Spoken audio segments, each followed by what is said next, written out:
Olá, caríssimos, caríssimas, todos aqueles que me acompanham no meu canal, meus alunos, um grande abraço a todos. Hoje eu irei abordar ainda que brevemente para reflexão, para levá-los a pensar, para levá-los a aprofundar o raciocínio. Eu quero abordar o tema da alma, a origem da alma. O que é a alma? Então, desde a antiguidade, os seres humanos, os egípcios e tantos outros povos, eles não viam a morte como o fim de todas as coisas. Os antigos egípcios e tantos outros povos, eles viam a morte como uma passagem de um estado físico para um outro estado, uma outra dimensão. Nesse sentido, então, nós podemos aqui pensar na hipótese ou na certeza de que o corpo, a matéria, ela tem fim. Mas e após a morte? Existe alguma substância, existe algum elemento que nos define, que forma o ser humano, que vai ultrapassar os limites da matéria? Bom, o ser humano é um ser biopsicossocial e espiritual. Nós somos seres biológicos, nós temos influência psicológica, social do meio ao qual nós somos inseridos. Nós também temos uma dimensão espiritual, aquela dimensão metafísica. E a morte, ela é o fim da matéria, mas não necessariamente quer dizer que com a morte se extingue a nossa existência. Sócrates, na perspectiva da filosofia, Sócrates, ele vai fazer algumas reflexões sobre o que é o homem. Ao ir ali o templo, o portal do oráculo de Delfos na Grécia, na entrada do templo tinha uma frase que levou Sócrates a fazer as suas reflexões. A frase era essa: conhece-te a ti mesmo. Sócrates, então, a partir dessa frase, ele começa a fazer suas reflexões de que os filósofos anteriores a eles, os naturalistas, já haviam pensado sobre a matéria, sobre os fenômenos da natureza e não conheciam quase nada sobre o ser humano. Então Sócrates volta sua filosofia para buscar a compreensão do ser humano. E a partir desses pensamentos, dessas reflexões, ele chega à conclusão que o homem é um ser dualista, que contém um corpo aprisionado numa alma.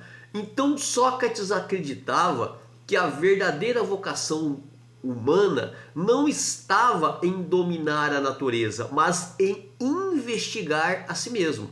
Ele percebeu que o corpo é passageiro e mutável, enquanto o intelecto é capaz de acessar verdades imutáveis. Então, para ele, a psique, a alma, é a sede da razão, da consciência e do verdadeiro eu do indivíduo. Ele chegou então à conclusão de que a alma é imortal, imaterial e superior ao homem. Já Platão, propriamente dito, ele vai dizer que existe dois mundos: o mundo das ideias e o mundo sensível, que é o mundo físico. No mundo das ideias é que estão as coisas eternas, perfeitas e imutáveis. Lá existem as formas puras de tudo. A ideia da perfeição, da justiça, da beleza, enfim, de todas as coisas. Já no mundo sensível ou mundo físico, é o mundo em que vivemos. Ele é apenas uma cópia imperfeita, mutável e ilusória do mundo das ideias. Então aqui seria uma cópia de tudo que existe no mundo perfeito. Então a existência pré-corporal, ela é algo que Platão acreditava, que Antes de habitar um corpo, a alma que é imortal, ela vivia no mundo das ideias, esperando o momento de vir em um corpo para poder dar ânimo e vida àquele corpo. E ao vir para esse corpo, ela se esquecia de todas aquelas experiências que elas tinham no mundo real e só trazia lembranças vagas daquele mundo perfeito. Então, conhecer para Platão é recordar. O conhecimento real já está dentro de nós. Experiência inata da alma no mundo perfeito. O aprendizado nessa vida não é a inserção de novas informações, mas um processo de relembrar aquela perfeição que a alma experimentou no mundo das ideias. É óbvio que, de acordo com a teologia, com a visão cristã, a coisa é um pouco diferente.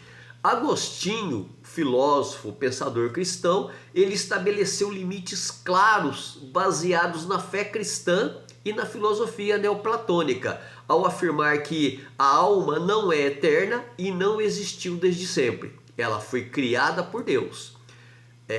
A alma não é um pedaço ou uma emanação da substância de Deus, pois a substância divina é imutável e perfeita, enquanto a alma humana ela falha.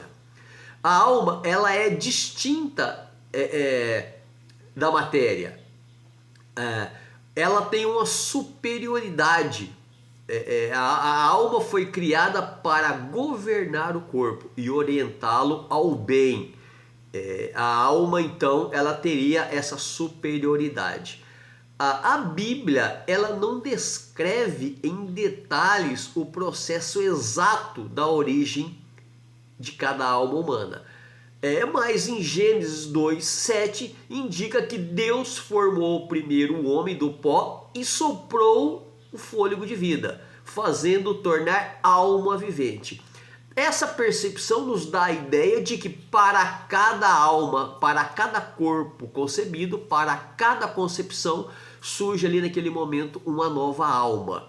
Porque existem algumas teorias de que existe a alma, já existe previamente, antes do corpo, esperando o corpo para vir. Existe a ideia do criacionismo, que acredita que Deus cria uma nova e única alma para cada ser humano no momento da concepção. Essa é a concepção mais plausível, é a concepção que eu creio, o criacionismo, de que Deus cria uma nova alma para cada ser humano no momento da concepção. Só que existe também o traducionismo, que defende que tanto o corpo quanto a alma são transmitidas pelos pais biologicamente no momento da geração. Essa é complexa e eu não consigo me adaptar com essa ideia, porque biologicamente falando, a biologia transmite material genético físico. Já a parte da alma não tem como se passar isso de uma geração para outra. Isso é apenas uma teoria que não me agrada, essa teoria. E o pré-existencialismo, que também não sou adepto, que sugere que as almas foram criadas por Deus antes da criação do mundo e são unidas ao corpo ao nascer, como se fosse um depósito de almas em que essas almas já estariam lá previamente esperando o momento do corpo para vir. Também não me agrada. A ideia que eu consigo aceitar de uma maneira bem mais clara é essa, de que para cada corpo, para cada vida que nasce no momento da concepção, existe Deus cria ali uma nova alma para aquele corpo. Então, no Novo Testamento, nas escrituras cristãs, se tem uma visão unitária do ser humano. O Novo Testamento foi escrito em grego, utilizando a palavra psique para a alma. No entanto, o pensamento dos autores neotestamentários é profundamente enraizado no Antigo Testamento hebraico, que fala a palavra nefesh. A alma é uma peça separada do corpo. Para os autores bíblicos, o homem não tem uma alma, o homem é uma alma vivente. A origem da alma se confunde com a própria origem da vida humana dada por Deus. Ela representa a totalidade da vida consciente, os sentimentos, a vontade e a identidade da pessoa. Deus é o fonte criador de toda a vida, inclusive da alma. O Novo Testamento reafirma categoricamente que a vida e a existência humana dependem do sopro criador de Deus. Atos 17, 25 a 28 diz: no discurso em Atenas, o apóstolo Paulo afirma que Deus é quem dá a todos a vida, a respiração e todas as coisas. E complementa dizendo que nele vivemos, nos movemos e existimos. Hebreus 12, 9 vai dizer o seguinte: o autor refere-se explicitamente a Deus como o Pai dos Espíritos. O Pai dos Espíritos em contraste com os nossos pais terrenos, ou seja, nosso pai terreno é aquele ao qual nós herdamos o material genético biológico. Já o Pai dos Espíritos é Deus, o Criador de todas as coisas, que cria essa alma no momento da concepção. A partir dessa ideia, surgem algumas teorias sobre a alma. Por exemplo, o pensamento dicotômico. O pensamento dicotomista é aquele que vai dizer que existe duas substâncias. O ser humano é composto por duas substâncias, um corpo e uma alma. Já os tricotomistas vão dizer que corpo, alma, a alma tem uma divisão, tem a alma e tem o espírito. Para os tricotomistas, além do corpo, o homem, ele tem a alma, que é o seu intelecto, a sua emoção e a sua vontade. Já o espírito, ele relaciona-se mais diretamente com Deus. A visão tricotômica é um pouco mais complexa de ser entendida. A dicotomia deixa mais nítido e mais claro, ela é mais didática, porque ela não faz a separação de alma e espírito. Já o monismo, que é uma corrente filosófica, entende que o homem não pode existir de modo nenhum separado de um corpo físico e que, portanto, não pode haver existência isolada da alma depois da morte do corpo. No entanto, no pensamento cristão, na teologia cristã, Deus é o criador de todas as coisas, sendo que o homem, para criar o homem, Deus utiliza o material genético dos pais. Já a alma, não. A alma é eterna, ela é imortal e ela é criada para cada vida concebida. Eu deixo aqui o meu pensamento, a minha reflexão, mas o importante é que, na concepção cristã, a morte não é o fim. A morte da matéria do corpo, porém a alma, o intelecto, a razão, as emoções, aquela parte espiritual, ela é eterna.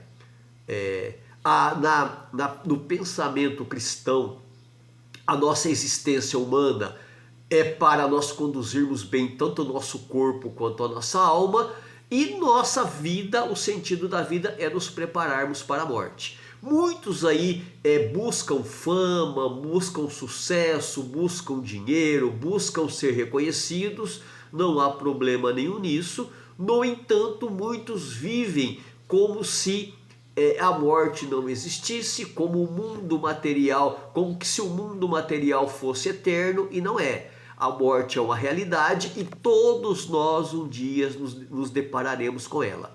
O que nós temos feito tanto com o nosso corpo quanto com a nossa alma, na minha percepção, viver é nós procurarmos melhorar a cada dia e nos prepararmos para entrarmos na eternidade.